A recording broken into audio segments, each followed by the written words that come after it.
Hello, everybody. It is Thursday, September 18th, and welcome back to the Nick Watkins Show. I'm Nick Watkins. Let's get into it. So, yesterday, the Valkyries played their first ever home playoff game, rather, and unfortunately, it did not end well. It was going well. The Valkyries led by 17 at one point in the third quarter. That was their largest lead of the game, and I mean, come on, 17-point lead in the second half in a playoff game. Well, guess what happened? The Valks choked and we lost, and the season is over. And that is very tragic. Um, yeah, 17-point lead, choked it away in the fourth. Um, and the Lynx, man, they just stormed back. They are the best team in the league after all. But I mean, it's really inexcusable to have that big of a lead and not win the game. And that's it. It's a three-game series, best two out of three, and the Lynx won two, and that's the season. So while you know it, the way that the season ended was disappointing, but the fact that the season ended is not disappointing solely because of the fact that this is the first year of the Valkyries' existence, and they actually made the playoffs, which is it's a good sign for the future. I mean, even if they could have done horrible this year, and we would have been like, well, it's the first year, we'll get it together in the future. But the fact that we made the playoffs already in just 1 year of existence shows that the future for this team is really bright. Because just in the first year making the playoffs, so who knows what will happen next season, the seasons after that when they continue to build. So I'm very proud of this team. I'm very proud of everything that they fought through to get to this point. And the fact that the season over doesn't bother me. It's just the fact that we blew such a big lead in a playoff game. That's what bothers me. But happy that we've made it. It would have, we probably would have lost game three. But you never know what could have happened. But yeah, so the season for the Valkyries is over. It was a promising season. It was a successful season, and it's a good sign for women's basketball in the Bay Area. Another close game that happened yesterday was in Arizona when the Giants beat the Diamondbacks 5-1 in 11 innings. And it may sound like, oh wow, it's a great win for the Giants. It really wasn't a good win. The 11th inning was good, but the beginning part of the game was, oh my goodness, it was bad. It was the Giants. Just let me just read it, get this out of the way. Scored 5 runs on 5 hits, no errors. Diamondbacks 1 run on 4 hits, 1 error, and this was is classic Giants baseball torture. It was torturous. It was just a constant struggle. I mean, the Giants did not have a hit until the fifth inning. I think it was the fifth. Double check that. No, it was the sixth inning.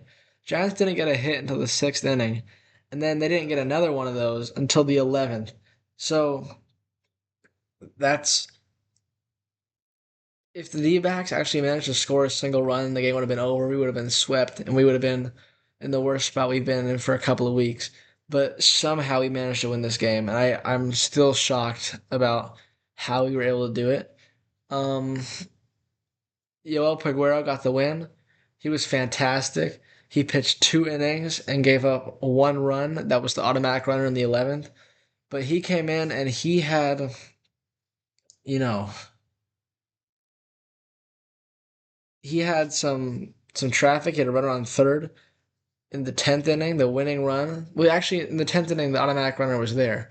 So he came into the ball game, and if he even gives up a hit, it's over. The game is over. And he comes in just stone cold, and he gets out of it, and then he goes back out for the 11th and wins the game. Well, he closed up the game, but he didn't get to say if he got the win. And I think this kid is really going to be something. He's already showing like he's a dog, and he's the new Randy Rodriguez. And Rodriguez's role earlier in the year was the toughest situation. They turned to Rodriguez to get out of it, and now they're doing it to Peguero. So when Rodriguez gets back in 2027, which is very unfortunate, that'll be interesting to see how that works out. But I'm glad we got this kid. You know who else had a great game was Justin Verlander. It feels like every time Justin Verlander's had a start since I've started this show, he's been magnificent. He's had four since I started this show, and they've all been very good. He went seven strong scoreless innings. He gave up 3 runs and no, sorry, 3 hits and 2 walks, and he struck out three, and he was very good. Took him 107 pitches to get through seven, and that is promising compared to earlier when it would take him 120 to get through five just to get a win. But he didn't get the win. And at this point, it's like it doesn't really matter about the wins for Verlander as long as the team is winning. Although you like for him to get some credit for it, but he's been very good in the second half. Aside for the first start of the second half against Toronto, that one was not good. But he's been is much better in the second half of the season. And then also got to give props to Brendan Pfaadt, who was the Diamondback starter. He went 9 scoreless and struck out seven, gave up 1 run, or sorry, 1 hit. I keep doing that. 1 hit and 1 walk. And normally that would be enough to get a commanding win, to give up 1 run over 9 innings and not allow a run. But he didn't get anything. He got no decision, and his team lost. The loss went to John Curtis, who gave up 4 earned runs in the 11th inning.